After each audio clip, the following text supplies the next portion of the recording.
So hey guys, welcome to my YouTube channel. Guys, आज के इस वीडियो में हम बात करेंगे क्लास 10th के लिए सामाजिक विज्ञान महत्वपूर्ण प्रश्न, जो कि 3 मार्च को आपको, ये जो 3 मार्च का पेपर आएगा उसमें ये प्रश्न आपको देखने को मिलेगा। ठीक है, 101% मैं पूरे दावे के साथ कह सकता हूँ कि ये जो प्रश्न है बिल्कुल वायरल प्रश्न है और हर साल बोर्ड एग्जाम में आपके पूछे जाते हैं। ये जो प्रश्न है बिल्कुल वायरल और लेटेस्ट प्रश्न है 2023 बोर्ड एग्जाम के लिए, और ये क्वेश्चन को एक तरह से आप कह सकते हो तो तबाही क्वेश्चन है। तो इस वीडियो में हम सबसे पहले बहुविकल्पी प्रश्न देखेंगे और इसमें अतु लघु उत्तरीय प्रश्न देखेंगे और दीर्घ उत्तरीय प्रश्न भी देखेंगे, यानी 3 टाइप के प्रश्न देखेंगे। तो सबसे पहले हम कौन से प्रश्न देखेंगे? बहुविकल्पी प्रश्न। और ये जो प्रश्न है काफी इंपॉर्टेंट है और वायरल प्रश्न, ये आपके बोर्ड एग्जाम में मैं पूरे 100% दावे के साथ कह सकता हूँ कि ये आपके बोर्ड एग्जाम में आएगा ही आएगा। तो इसमें से जो पहला क्वेश्चन है दे रखा कि राष्ट्रवाद का जो प्रारंभ हुआ था वो किस देश से हुआ था। ठीक है, इसमें दे रखा है जर्मनी, इटली, फ्रांस, इंग्लैंड। ठीक है, तो जो राष्ट्रवाद का प्रारंभ हुआ तो वो आपको फ्रांस देश से देखने को मिला था। ठीक है, यानी कि राष्ट्रवाद का प्रारंभ किस देश से हुआ था? वो फ्रांस से हुआ था। नेक्स्ट क्वेश्चन है कि असहयोग आंदोलन का नेतृत्व किसने किया था? ठीक है, दे रखा है जवाहरलाल नेहरू ने, मोतीलाल नेहरू ने, लोकमान्य तिलक, महात्मा गांधी। ठीक है, तो ये जो आपका असहयोग आंदोलन था इसका जो नेतृत्व किया था आप जानते हो कि वो महात्मा गांधी जी ने किया था, यानी ऑप्शन नंबर चौथा आपका क्या है? करेक्ट है। इसके बाद जो नेक्स्ट और इम्पोर्टेंट क्वेश्चन है वो है भारत में सर्वाधिक उपजाऊ मिट्टी है? जलोढ़ मिट्टी, लाल मिट्टी, लैटेराइट मिट्टी, पर्वतीय मिट्टी। ठीक है, देखो जो भारत में जो सर्वाधिक उपजाऊ मिट्टी है वो आपका जलोढ़ मिट्टी। ठीक है, कौन सी मिट्टी है? जलोढ़ मिट्टी को सबसे ज्यादा उपजाऊ मिट्टी माना जाता है। इसके बाद नेक्स्ट क्वेश्चन है चौथा नंबर कि भारत में सर्वाधिक वन क्षेत्र वाला राज्य है? देखिए मिजोरम, मध्य प्रदेश, उत्तर प्रदेश, गुजरात। ठीक है, तो देखो जो मध्य प्रदेश है ना ये सर्वाधिक वन क्षेत्रों वाला आपका राज्य है, यानी ऑप्शन नंबर दूसरा आपका क्या है? एक्यूरेट है। इसके बाद पांचवा है निम्न में से कौन सा जूट उत्पादक राज्य है? पश्चिम बंगाल, केरल, गुजरात, राजस्थान। ठीक है, तो देखो ये जो पश्चिम बंगाल आपका है ये सबसे ज्यादा जूट उत्पादक वाला राज्य है। ठीक है, तो ऑप्शन नंबर आपका पहला क्या हो जाएगा? एक्यूरेट हो जाएगा, यानी करेक्ट हो जाएगा। नेक्स्ट क्वेश्चन देख लेते हैं। इसके बाद आपका नेक्स्ट क्वेश्चन है कि निम्न में से किस प्रदेश में गेहूं सर्वाधिक पैदा होती है? ठीक है, दे रखा है पंजाब, गुजरात, उत्तर प्रदेश, बिहार। तो देखो जो आपका उत्तर प्रदेश, इसमें गेहूं सबसे ज्यादा पैदा की जाती है। ठीक है, इसके बाद नेक्स्ट क्वेश्चन है कि श्वेत क्रांति, ठीक है, श्वेत क्रांति संबंधित है। श्वेत मतलब होता है सफेद, सफेद की जो क्रांति है, सफेदी की क्रांति, वो किससे संबंधित है? खाद्यान्न उत्पादन से, दुग्ध उत्पादन से, दलहन उत्पादन से, तिलहन उत्पादन से। देखो जो श्वेत क्रांति है ना वो किससे संबंधित है? आपका दुग्ध उत्पादन से। ठीक है, क्योंकि दूध क्या होता है? सफेद, और दूध के क्षेत्र में आशातीत वृद्धि को ही श्वेत क्रांति कहते हैं।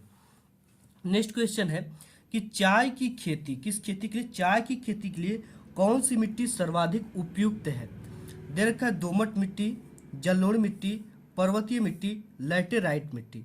ठीक है, तो चाय की खेती के लिए आपका जो पर्वतीय मिट्टी है ये सर्वाधिक उपयुक्त है, क्योंकि चाय की जो खेती होती है वो पहाड़ों के ढलान सीढ़ी नुमा खेत बनाकर की जाती है। नेक्स्ट क्वेश्चन है कि ऑपरेशन फ्लड से संबंधित है? बाढ़ नियंत्रण, सिंचाई से, दुग्ध उत्पादन से, मत्स्य उत्पादन से। ठीक है, देखो जो आपका ऑपरेशन फ्लड संबंधित ये किससे संबंधित है? दुग्ध उत्पादन से ही संबंधित है। इसके बाद नेक्स्ट क्वेश्चन है कि भारत में सर्वाधिक रबर उत्पन्न करने वाला कौन सा राज्य है? ठीक है, दे रखा है तमिलनाडु, केरल, उड़ीसा, कर्नाटक। लास्ट बहुविकल्पी प्रश्न है, ये आपके लिए मैं छोड़ दे रहा हूं। आपको कमेंट बॉक्स में आता है तो कमेंट करके जरूर से जरूर बताइएगा, इससे आपका ज्ञान बढ़ता है। ठीक है, नेक्स्ट अब देख लेते हैं अति लघु उत्तरीय टाइप के प्रश्न। नेक्स्ट है कि भारत की 2 व्यापारिक फसलों के नाम लिखिए। ठीक है, जो कि सबसे ज्यादा इंसान उससे व्यापार करता, उन फसलों के नाम लिखिए। तो आपका व्यापारिक फसल के लिए कहें तो सबसे पहला आपका गन्ना है, और दूसरा जो फसल है वो है आपका चाय का उत्पादन, जिसके लिए जो करते वो व्यापार इसका करते हैं। ठीक है, इसके बाद नेक्स्ट है कि वनों पर आधारित प्रमुख उद्योगों के नाम लिखिए। ठीक है, तो देखो जो वन पे आधारित प्रमुख उद्योग है तो आपका सबसे पहला उद्योग तो आपका हो जाएगा कागज, क्योंकि जो आपका कागज बनता है ये वनों से ही बनता है। ठीक है, आपका दूसरा जो हो जाएगा वो हो जाएगा खेल के उपकरण, जैसे आपका बैट बनता है। ठीक है, बैट, हॉकी का डंडा, ये सब क्या है? खेल के उपकरण। तो ये सब जो चीज़ें होती है ये वनों से ही बनाए जाते हैं, इनके लकड़ियों से। और जो आपको तीसरा हो जाएगा, तीसरा आपका माचिस भी इसी का बनता है, ठीक है। माचिस का उत्पादन भी ये वनों से ही किया जाता है। इसके बाद आपका चौथा जो हो जाएगा, ये हो जाएगा तारपीन का तेल जो होता है ना, ये वनों से ही निकाला जाता है। ये तारपीन का तेल हो जाएगा। रबर का भी उत्पादन, ठीक है। इसके बाद नेक्स्ट क्वेश्चन है कि महात्मा गांधी द्वारा चलाए गए 3 आंदोलनों के नाम बताइए, और वो कब चलाए गए थे ये भी आपको पता होना चाहिए। देखो, जो सबसे पहला महात्मा गांधी जी ने आंदोलन चलाया था वो था असहयोग आंदोलन, ठीक है। इसको लिख लेंगे, असह आंदोलन।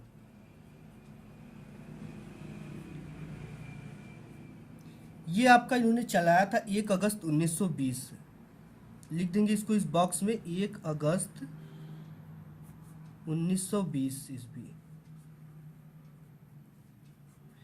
इसके बाद दूसरा इन्होंने चलाया था आपका सविनय अवज्ञा आंदोलन।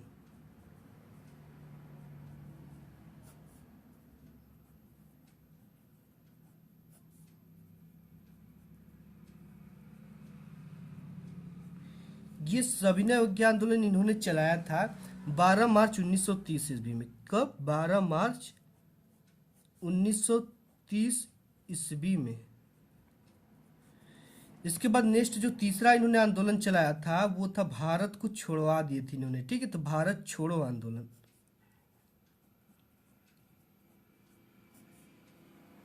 ये भारत छोड़ो आंदोलन इन्होंने चलाया था आपका 8 अगस्त 1942, ठीक है। 8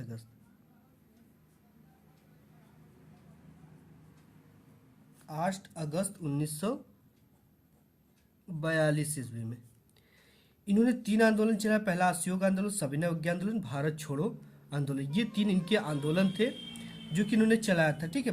फिर दे रखा है नेक्स्ट कि रबी की किसी एक फसल के नाम बताइए तथा उसके बोने का भी समय आपको बता देना है, ठीक है। ये काफी इंपॉर्टेंट क्वेश्चन है। ऐसे क्वेश्चन आपके बोर्ड एग्जाम में जरूर रहता है। रबी की फसल में आपका गेहूं क्या है? एक रबी फसल है, ठीक है। लेंगे लिख देंगे कि गेहूं एक रबी फसल है।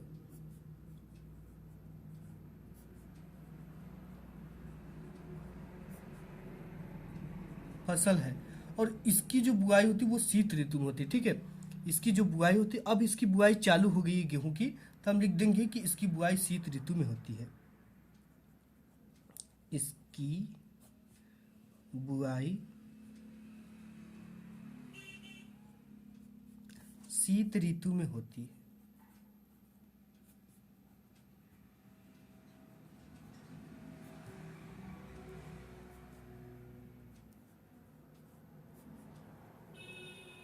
ठीक है, इसकी बुआई शीत ऋतु में होती है और इसकी जो कटाई होती है वो ग्रीष्म ऋतु में होती है।